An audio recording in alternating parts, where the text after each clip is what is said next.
Hello, my name is Giles Councell. I'm the Audit Program Manager for IPAF. I'm going to be talking today about how to get the right MEWP for the job. Firstly, I'd just like to introduce you to the International Powered Access Federation. We are a non-for-profit making organisation here to represent the interests of manufacturers, hirers, users, trainers of powered access equipment. We offer legislative advice, health and safety advice. We offer information with regards to the law regarding MEWPs. We offer our members insurance benefits. We also do a wide range of training programs that I'll talk to you about later on. We also offer our hire companies a set of hire terms and conditions for hiring out to end contractors. We also provide them with details on accident procedures and publications and general information to all of our members is offered. As you can see from this picture, IPAF's around for a very good reason. There is a lot of people misusing access equipment to get access to height, if you could call that access equipment. So I'm briefly going to give you an introduction, which I've done. Then I'm going to talk to you about the benefits of powered access. I'm going to go briefly into the law behind the requirements for working at height, look at assessing risk, and then look at choosing the right MEWP. I'm going to briefly talk to you about operator training and familiarisation as well. So the benefits of powered access. Powered access equipment has been designed to enable people to work safely, more productively and comfortably at height. It can be used in a wide range of applications, both inside and outside buildings and structures. The benefits of powered access. Powered access meets the commercial pressures to reduce project timescales where speed, convenience and safety are prime concerns. Using powered access means personnel can work faster as they can remain at height from one section to another. Powered access is one of the safest, most productive and economical forms of work at height use. And automation can avoid accidents caused by human error. Powered access is extremely ergonomic and avoids unnecessary strain injury. They are easier to move, removing the need for manual handling. Access to the work platform is extremely straightforward. They have variable working heights, and they offer lower levels of fatigue, short-term and long-term. So the law, the work at height regulations requires that an assessment is carried out before starting any work at height. Work must be properly planned and organised, and when choosing the most suitable work equipment, you must follow the fall protection hierarchy. The hierarchy essentially says all duty holders must avoid working at height, if possible, use existing safe workplace, provide work equipment to prevent falls, mitigate distance and consequences of a fall, and instruction and training and other means must be offered. For the above, collective measures such as a MEWP must be prioritised over personal protection, such as using a full arrest harness. It's an example of a risk assessment for using MEWPs could be found on the IPAF website, which is www.ipaf.org. MEWPs are increasingly being used as temporary working platforms that provide a safe place of work at height. In relation to the fall protection hierarchy, they're considered to be work equipment that prevents a fall. So we're going to briefly look at the current categories of powered access. Static and vertical machines. They're available with a vertical telescopic mask. Some are indoor use only. They're very light and easy to move around. We also offer a category which is a push-around vertical, which is a machine that is pushed in position and is used for accessing to low-level ceilings, etc. Then we've got the static VOOM, which is available as a road-going vehicle. It's set up on jacks and outriggers and stabilizers. There are lightweight models available. And certain models can be pedestrian driven, so pushed into position using assistance. This is going through the different types of 1B static boom. It's a vehicle mounted machine, and then you've got the track mounted machine.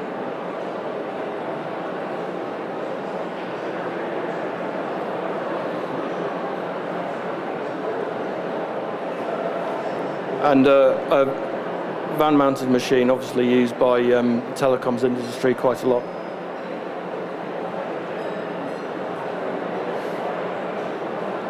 A mobile vertical, a 3A, otherwise known as a scissor lift. Platform ascends and descends vertically over the chassis. It's available with a large working platform area. Available with large safe working load, which means you can get all the materials to the workplace. Can be powered by diesel, petrol and gas battery. And it's available with a large extending deck which can be pushed out to go over buildings and objects.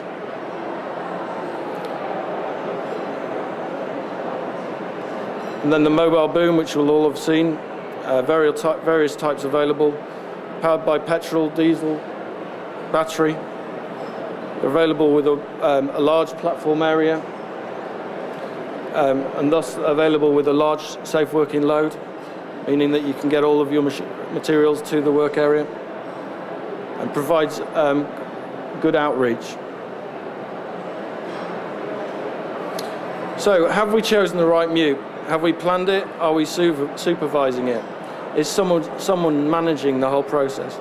A couple of examples of somebody who's chosen the wrong MEWP. As you can see, the scissor lift there is a bit too short to get to the work area.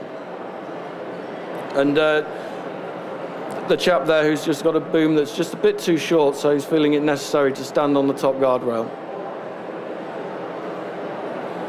So when choosing the right MEWP, you need to look at the following things. What work needs to be done? Who is going to operate the MEWP? At what stage will the MEWP be needed, and what will the ground conditions be like at that stage? What is the access to the site going to be like? How much of an area on the ground is going to be available for the MEWP to work on? And what terrain and gradient will the MEWP have to cross to get to the work position? And what gradient will the MEWP have to work on? It's very important to look at the ground bearing capacity of the work area. Not only the work area, but getting to the work area as well. You need to look at how many people need to be lifted when choosing the right MEWP. Look at the outreach and the height of where you're working. Will the MEWP be expected to move in an elevated position? There are a number of MEWPs that aren't capable of doing that. Are there any overhead power lines anywhere near where the work will be done? And are there likely to be any overhead structures which could cause crushing? We also need to look at, are there any materials that are going to be lifted, and how heavy are they and how long are they? Are there any manual handling issues with regards to the work? What interface is there with other vehicles and pedestrians, and are there any unusual issues, e.g. aircraft or rail traffic? You also need to consider what fuel type is allowed on site, and where will the fueling take place. You also need to take into consideration what wind loads could be expected while working at height. Site surveys will prevent mistakes. A reputable hire company would be able to offer you with a site survey for the area that's going to be worked on. You will be able to speak to any of your hirers to get a site survey if you feel that you're incompetent to do it or unable to do it.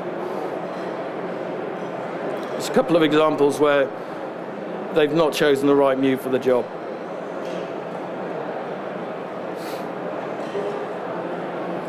So, quite simply, the work to be carried out needs to be considered.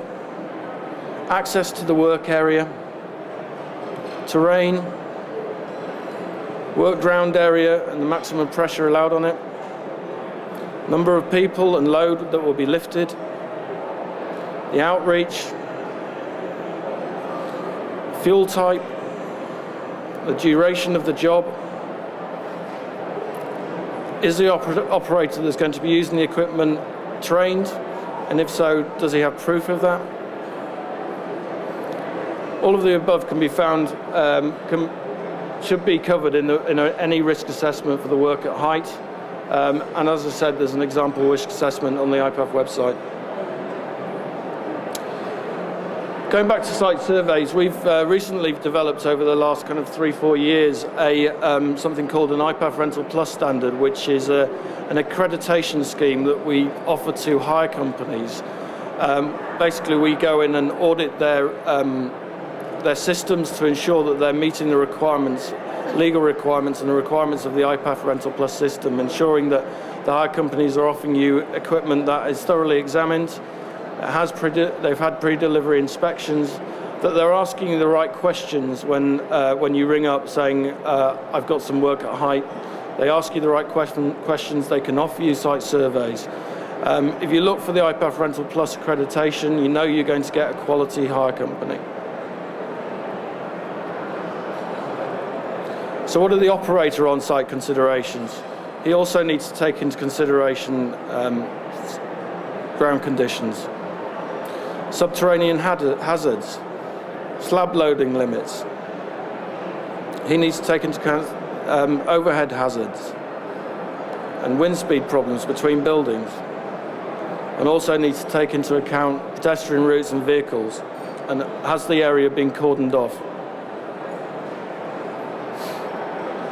I'm going to talk to you briefly about the IPAF training system. The operator training program is certified by TUV as conforming with ISO 18878, which is the international standard for training on MEWPs. We train over 80,000 people a year to the operator standard, and we have over 400 IPAF-approved training centres worldwide. We offer a complete training program, training material in different languages. The system is updated once every year. All of our trainers and training centres are audited by a team of auditors, and we provide our instructors with professional development seminars every year to ensure that they are also developing. What the PAL card offers is proof of training. It's internationally recognised. It's valid for 5 years. It shows the categories that they've been trained on, and there is now an online verification service, which means that you can go onto to a website, type in an operator number, and it will tell you it will show you a picture of the guy or the girl and what they've been trained on and when the card expires. It's also important to ensure that your staff are familiarised with the equipment. We train them on a category of MEWP, but it's very important to ensure that each of your employees are familiarised with the specific piece of equipment that they're using. Most hire companies will offer demonstration of the particular piece of equipment if asked. We also offer a MEWPs Managers course, which has been extremely successful. It's been taken up by a number of companies who want to ensure that their managers, when walking past powered access equipment being used on site, know whether they're doing it correctly or incorrectly. It's a one-day course that I think all managers of sites would benefit from. We're also looking at potential ways of restricting access to the use of MEWPs. We're looking at currently looking at testing a smart PAL card, which would enable you to restrict the people that can access one of your MEWPs on site. The smart card would enable the card to start the machine. Anybody without the right PAL card for the right machine could, in theory, be restricted from accessing that machine and using it. We've had a number of issues with machines being left on site, everybody having the wonder key that starts most of the machines, and borrowing a machine that they've not been trained to use, and it's not hard to them either. There are a number of reference material that will be of benefit to you and go through what I've mentioned today, available on the IPAF website. You can see a list there.